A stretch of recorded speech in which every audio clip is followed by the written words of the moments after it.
Hola, ¿qué tal? Muy buen día. Mi nombre es Alexander Pulido Marín, cofundador de InnoStake. Como siempre, para mí es un gran gusto estar aquí compartiendo estos temas relacionados con el mundo de los negocios, la tecnología y la innovación. El día de hoy estaré dando continuidad a nuestro ciclo sobre transformación organizacional con el tema de métodos tradicionales y métodos ágiles. Cuando nosotros emprendemos un proyecto, nos estamos refiriendo a una actividad paralela a las actividades regulares de la organización, en donde vamos a hacer una disposición de recursos para poder llevarlo a cabo. Esto tiene que ver con recurso humano, recurso financiero, tiempo, tecnología, etcétera. Quiero explicar cada uno de estos dos métodos de manera global y en los próximos videos estaré hablando específicamente de las características de cada uno de estos dos métodos. El primero de ellos es el método secuencial o método tradicional. Es un método que empezó alrededor de los años 50 en este auge importante de la industrialización, en donde las fábricas tenían que mover una cantidad de procesos de información a diario y necesitaban hacer un control y crear también una jerarquía de personas para poder llevar todo esto a cabo. En este método, lo que sucede primero es una reunión entre el dueño, los socios o aquellas personas que tienen cierta capacidad de mando, de conocimiento en la organización, con el director de proyectos. Aquí el director de proyectos, pues, entiende, escucha del dueño cuáles son esas motivaciones que los lleva a desarrollarlo. Aquí entiende, según el dueño, cuál es el problema que se está evidenciando o cuál es la oportunidad para poder mejorar algo dentro de los procesos internos o en la atención de los clientes de la empresa.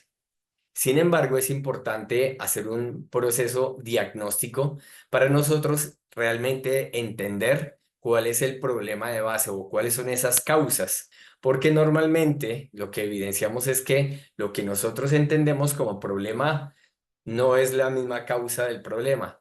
Y lo que tenemos que hacer es entender cuáles son esas causas que generalmente vienen de más de dos áreas en su interacción que lo están generando.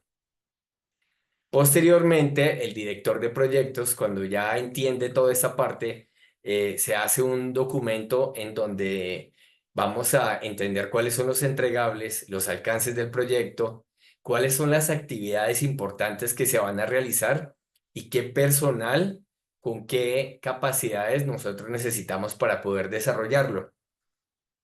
También vamos a mirar, de acuerdo a esos alcances, cuáles son los riesgos que nosotros vamos a asumir, si podemos asumirlos, si podemos mitigar esos riesgos o tendríamos que cambiar los alcances. Luego hablaríamos de cuánto nos va a costar esto, cuánto va a costar ese trabajo a realizar y cuál es el tiempo que vamos a necesitar. Todo esto en conjunto es lo que nos va a poner en una balanza el retorno de la inversión o ROI. Nos va a decir si realmente esto que estamos planeando realmente tiene sentido. Aprobada esta parte, el director de proyectos comienza a trabajar directamente con su equipo de trabajo y a designar funciones y la forma de comunicarse en el proyecto. Normalmente en estos equipos tradicionales todavía se considera una forma piramidal de trabajar, una forma jerárquica. La tercera fase es la ejecución del proyecto, que está acompañada del control. El control debe hacerse en todo el proceso, sin embargo, en la ejecución es donde cobra mayor valor. Aquí va a suceder algo que también se llama iteración. Un proceso iterativo es básicamente el refinamiento de la entrega que nosotros vamos a realizar, ya sea un proceso, un producto o un servicio que estamos entregando. En ese proceso de iteración nosotros ponemos en uso el resultado final, o sea, todo eso que estamos diseñando lo ponemos a prueba para saber si evidentemente tiene el valor suficiente y está cumpliendo con la expectativa o tenemos que hacerle un ajuste, tenemos que seguirlo mejorando para su entrega final. En la etapa de cierre es donde hay una documentación. Este es un proceso muy importante porque se documenta no solamente los aspectos técnicos financieros, sino también cuál fue la experiencia del proyecto, cómo se trabajó en equipo, cuáles fueron las dificultades, los retos que tuvimos durante el proceso, para tenerlo como un capital intelectual que nos permita en próximos proyectos no tener que volver a incurrir en algunas situaciones difíciles, sino poder superarlas directamente. Al final, pues lo que esperamos acá es que esto se pueda implementar de manera adecuada en el sistema organizacional.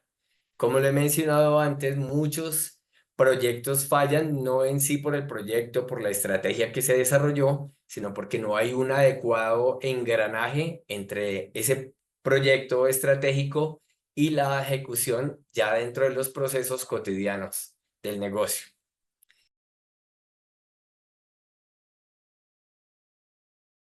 Cuando hablamos de métodos ágiles, estamos hablando de una metodología que comenzó alrededor del año 2000, principalmente en el desarrollo de aplicaciones móviles y diseño de páginas web. Esto es una metodología que nos trae mucho más flexibilidad, en donde ya no trabajamos como en el método tradicional, en cascada o secuencialmente, donde el resultado se conocía solamente hasta el final y lo que se hacía era crear un control permanente.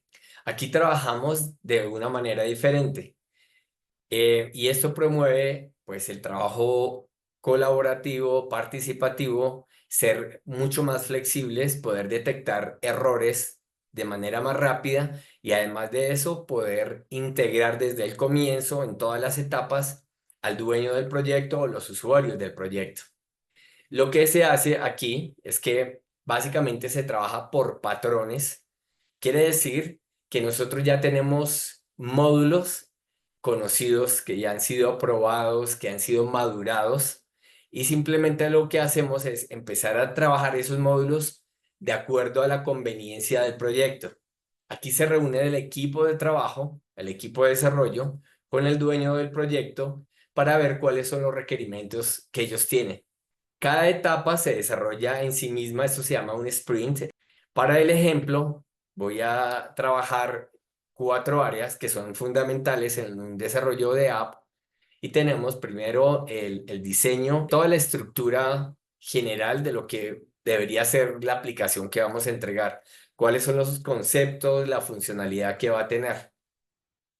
En el segundo sprint, lo que se va a hacer es trabajar toda la programación que permita desarrollar estas funcionalidades, integrarlas.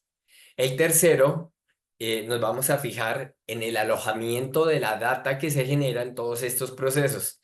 El alojamiento, pero también la seguridad que nosotros vamos a garantizar en la interacción con nuestro producto desarrollado. En esta última etapa, en este último sprint, es donde casi que recopilamos la síntesis del buen trabajo de estos tres módulos anteriores, en donde el usuario de la aplicación va a tener el máximo de funcionalidad posible, comodidad, intuición de la forma en que va a interactuar con ella. El resultado, pues, va a ser esta aplicación. Aquí se trabaja, como lo he dicho, básicamente por incrementos y por iteraciones. Gracias por la atención prestada a este video. Espero que haya sido de alto interés. Nos vemos en los próximos. Hasta pronto. Gracias.